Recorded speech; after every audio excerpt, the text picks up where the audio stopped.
Welcome to Kidlit 6. Each week we get to spend 6 minutes together celebrating book birthdays, connecting with authors, discovering new books to read, and lots of other fun Kidlit 6 features. My name is Julie and I'm your host, and I just wanted to remind you that all of the books mentioned in today's episode are listed in the show notes below, so you can look them up there and then go pick up your own copy to read. This week in the United States, we remember the 20th anniversary of the events of 9/11. As we approach the 20th anniversary, we wanted to share a few books with you that you can read related to these events. On September 11th, 2001, the course of American history changed forever. At 8:46 a.m., an airplane full of passengers flew into one of the Twin Towers. Those were the two tallest structures of the World Trade Center in downtown New York City. All of the people on the plane were killed, and so were many people in the building. Altogether, 3,000 civilians lost their lives that day. Now, at the site, there is a national memorial, and One World Trade Center stands nearby. As we near the 20th anniversary of this event, we wanted to share several books you can read related to this event. First is Elvis and the World as It Stands. Second is Ground Zero.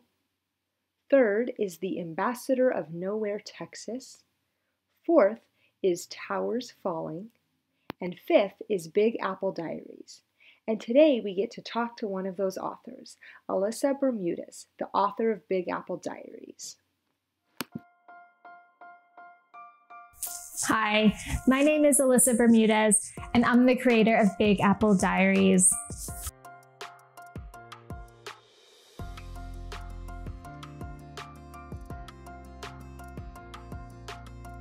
Big Apple Diaries is about my life as a young girl growing up in New York City around the time of the terrorist attacks in 2001. It shows the trials and tribulations of being a middle school student before, during, and after a life-changing, significant event.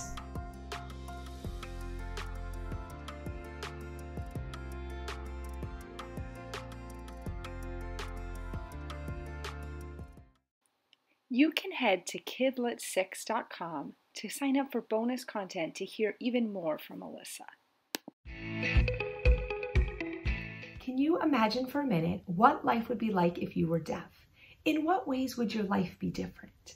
In today's Kidlit 6 book of the week, we get to meet a deaf character. So let's grab the book. Our book this week is called Song for a Whale by Lynne Kelly, and this is the story of 12-year-old Iris, who is a tech genius. She's also the only deaf person at her school, and so a lot of the kids there think she's not very smart. If you've ever felt like no one was listening to you, you can understand how difficult that would be.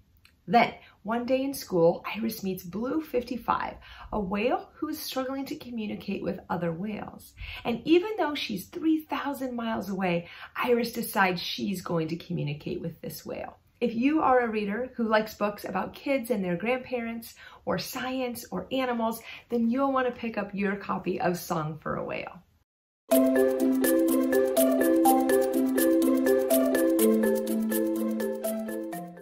It's time to celebrate some book birthdays. The day a book first comes out is called its publication date, but it's a whole lot more fun to call it its book birthday. So let's get ready to celebrate. First up, we have The Blitz Bus by Glen Blackwell, and this is the story of Jack and Emmy who live in London in the present day. One day, they're riding the bus home from school, and when they get off the bus, they discover they've actually traveled back in time to 1940. They have a mystery to solve, and they need to try to find a way to get back home. Our next book birthday is Danny Chung Sums It Up by Maisie Chan, and this is the story of Danny, whose life gets turned upside down when he finds out his Chinese grandmother will be moving in with his family in England. To make matters worse, he has to share a room with his grandma, and then it gets even worse when he finds out she claimed the top bunk. Our next book birthday is Treasure in the Lake by Jason Pamment. This graphic novel is the story of Iris and her best friend Sam, who go out exploring and discover an unusually dry river on the outskirts of town. And then in that place, they discover a hidden city. I hope you enjoy celebrating these book birthdays this week. You can pick up these books at your local library or purchase them from your favorite bookstore. Happy birthday!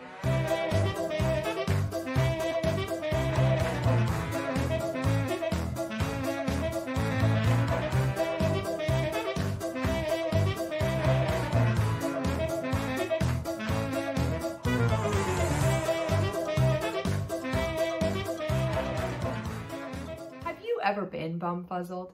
Maybe you were playing a game with so many rules that anyone playing would have been bumfuzzled. Try creating your own sentence with bumfuzzle and then share it with us on social media at Kidlit6 or send it to us in an email. Thank you for watching this week's episode of Kidlit6. We can't wait to have you join us again next week. In the meantime, we'd love to hear from you about what you're reading right now. You can contact us at the email address below and tell us all about the books you're reading. We'll see you next week and happy reading.